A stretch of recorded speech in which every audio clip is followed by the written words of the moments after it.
Hello mga katropa, welcome sa aking channel at Genjurin 3S. So, gumagamit ako ng Bandicam para dito sa ating tutorials. Ang tutorial na ito ay about sa paggamit ng Lorikit sa Lazada. So, ito, mag-a-upload tayo. Okay, so unang gagawin mo is, syempre ang product name na ilalagay natin para sa magiging searchable. May tamang category which is large appliances dahil washing machine yung ating i-upload. Then ilalagay mo lahat ng key attributes niya, yung brand, yung model name, spin speed, washing features. Yan, yan. Ilalagay mo lahat niyan details na yan. Makikita mo sa baba yung content score. So, kailangan lampas yan ng 85 or 85 mismo. Yun ang nire-required para maging searchable tayo kay Lazada. And product description, syempre.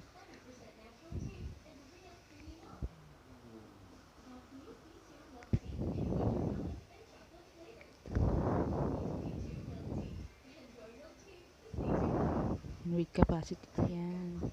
Then sa product description mamaya, papakita ko rin. Hindi natin maklik to. So, pwede siya mamaya. So, yun. Kukunin natin yung buong description. So, meron tayong short description box dito natin sa unahan lalagay. Yung long description, nandiyan yung Lorikit. Pwede mo siya sama ng image. Kung ilang image yung kaya ilagay, marami pwede, syempre. So, dahil wala akong na-upload na picture, kukuha mo tayo kay Google mga sample pictures. So, kailangan yung pictures niya is above 500 by 500 cm po, no? Kailangan mataas. So, pag 330 may itaw mamaya hindi siya papasok, kumbaga.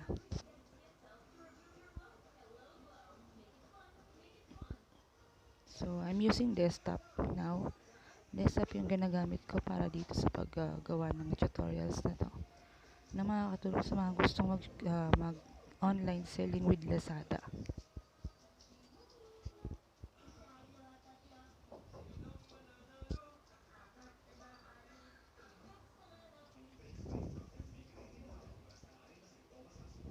So, right. So, yun. Pipili ako ng magandang picture, syempre. And save ko siya sa aking file.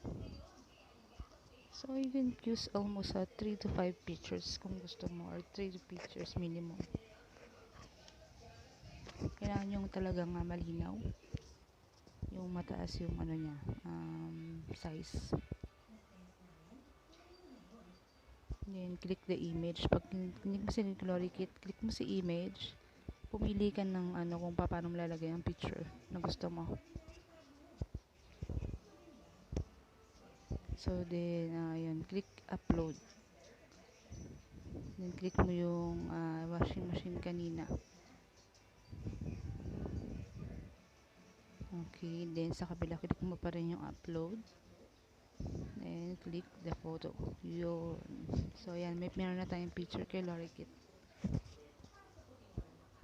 So, tatanggalin mo na lang yung excess. Madidelete mo siya.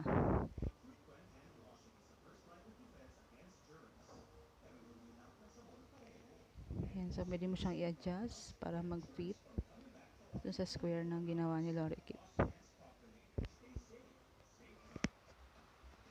Then, click save, syempre. So, yan, so may photos na tayo. Then, ilalagay mo kung ano yung naman. So, 1 by MWM850 para malaman na isang piraso lang po yung ipapadeliver nyo.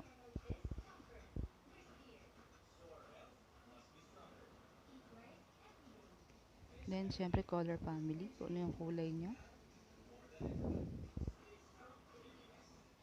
Then, syempre, upload the picture again.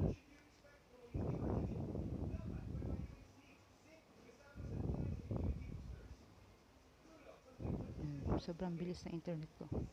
Yan. So, yan. Kailangan na medyo taasan natin.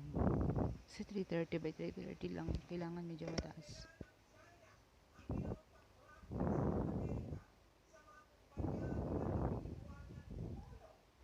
So, sa minimum natin na per variation, you can give 3 image. Yung image na talagang maganda, malinaw.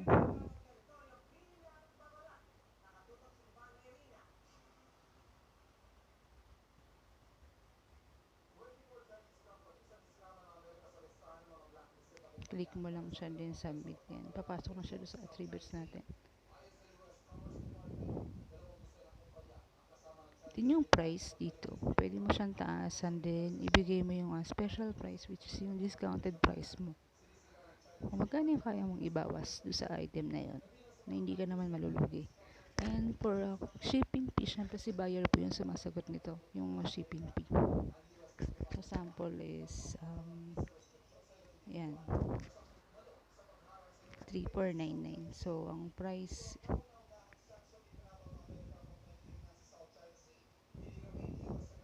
ang magiging special price ko is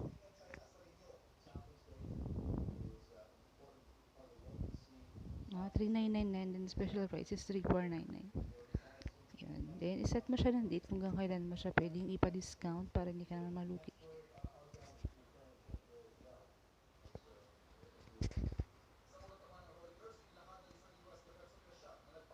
Okay, quantity, kung ilan yung stocks mo. Then, SKU, dahil meron kaming barcode, yun ang ilalagay ko. Kapag may barcode kayo, yun ang ilagay nyo, pwede yan.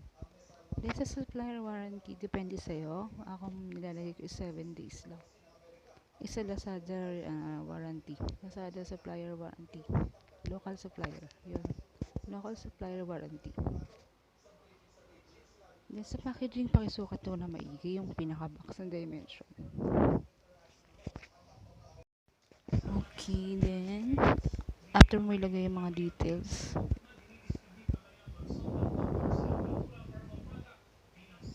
you have to click is yung weight niya kailangan ibase mo sa dimension. Length times width times height divided by 3,500.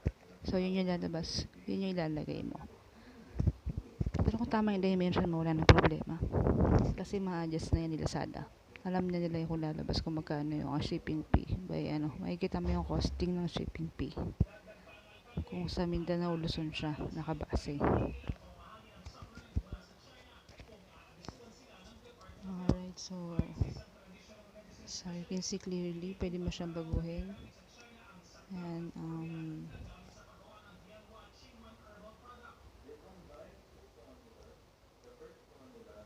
okay, now you can submit. Once you submit, automatically, pag nasubmit mo siya, oh my god, wait.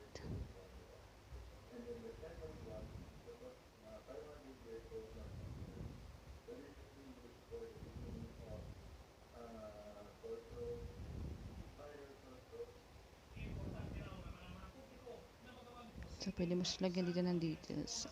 Sa lorry kit pala. Ano ba yung text? Pwede kayong headline. Buburay mo lang yan. Para hindi mo naman kailangang edit yan. Tapos dito mo lang i-paste yung kinapin mo kanina. Then, i-adjust lang natin. Tanggal natin yung isa. Adjust. Adjust. So, yun. Okay na siya. May details. Meron na siyang details sa baba. So, kung hindi mo masundan yung instructions, pwede mo i-replay.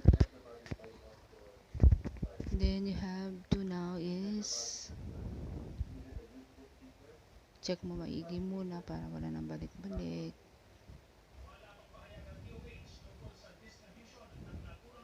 So, ito kailangan mo rin upload na ng picture to. Kailangan may picture din yan. Kasi nasa bungad siya.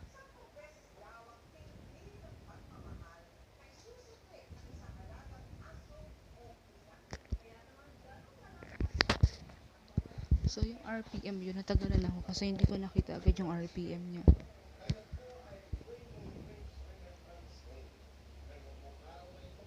Then, masusumo yan. Kung gusto mo i-zoom, masusumo yung picture dyan. Para yun ang may papakita mo. Takang editing tayo. I will give samples para dun sa mga hindi pa nakaka-gets nung lorry kit, ano. So, pipili ako ng products na pwede natin i-edit. Okay, wait.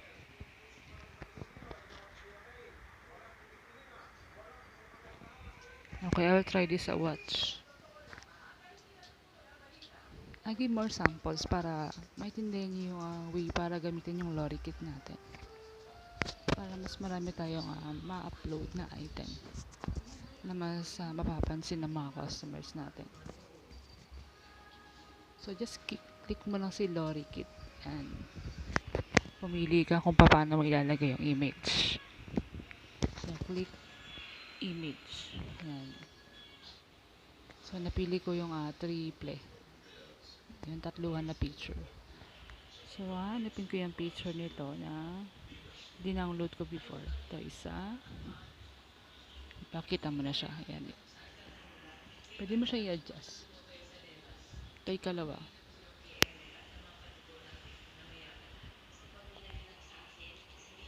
Ayan yung kulay blue. So, kasi dalawang color lang meron ako nito. Kaya yun lang muna ilalagay ko.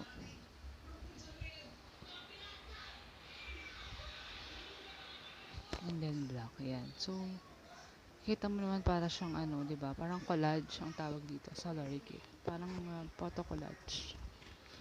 So, isa-save mo lang, submit mo lang siya, then pag open mo syempre, pwede mo lagyan din yung dagdagan mo siya ng photos para yung sa variation mo, kahit tatlo pwede mo maglagay. Kahit mga tatlong picture pwede mo ilagay.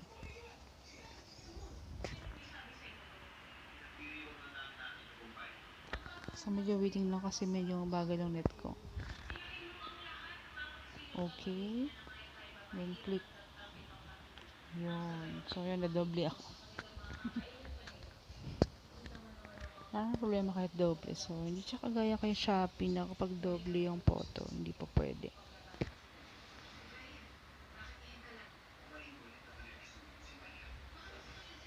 Ayan. Sana nasusundan nyo yung medyo mabilis yung cursor ko.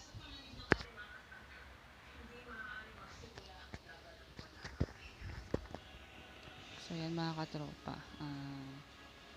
Pili lang ako ng mga gandang photos na pwede kong ilagay dun kay lorry kit para kapag binibili naman ni customer matuwa naman or magandahan siya sa picture ng aking item. Click submit lang tayo. Automatically publish siya agad. Hindi na kailangang i-review kasi hindi naman siya medical supplies. So, ang nire-review lang naman is mga medical supplies.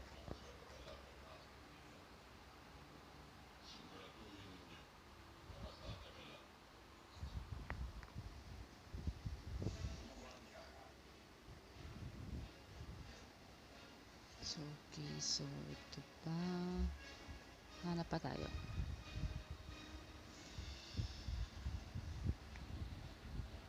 So, karamihan naman is siya, nasa 85 pataas na. So, let's see this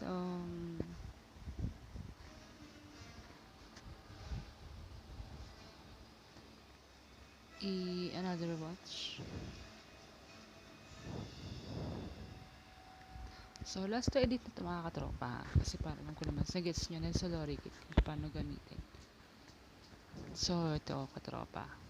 Dahil meron naman ako nilagay na sa short description, pwede siya i-copy or i-paste dito sa ating short description. Maglalagay pa rin ako kay lorry kit. So, dahil favorite ko yung mga image na nalagay ko yung pinakamagandang photo na nakita ko sa Google. Sa Google ko lang kinukuha yung ibang photos. And then yung mga description, nakukuha ko rin siya by other sellers. Kasi pare-paro naman tayo ng item. So, may pare-paro ang description. See, diba? Ganda niya.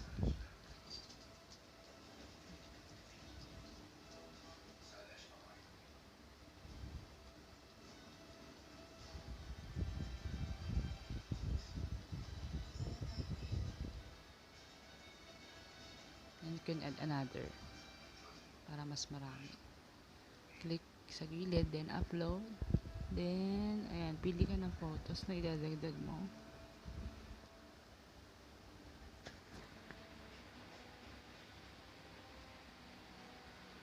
So, yan. Dahil kahit wala na akong isang kulay para makita lang na maganda rin yung silver. So, ang meron available na lang ako is yung brown. Brown black. Yun na lang, or gold black. Yun yung meron ako. Then save. Then lagyan mo na rin ng shipping time para alam na ni customer kung ilang days niya hihintayin yung product niya kung sakaling umorder siya sa'yo.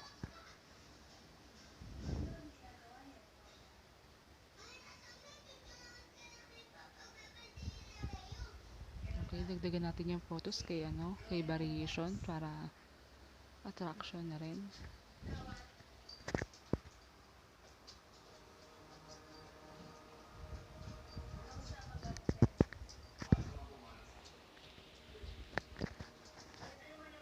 Okay, yan. So, may napili na ako.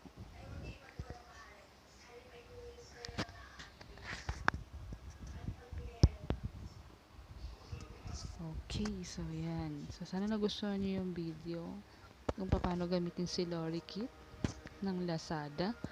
So, till next video tayo mga katropa. Request ka lang kung ano yung mga gusto mong malaman about kay Shopee and Lazada. Willing akong magawa ng panibagong video and panibagong tutorials para sa inyo. As may help na lang para sa mga gusto mag-online sellers. So, take care and good luck sa mga gustong mag-online sellers. So easy, right?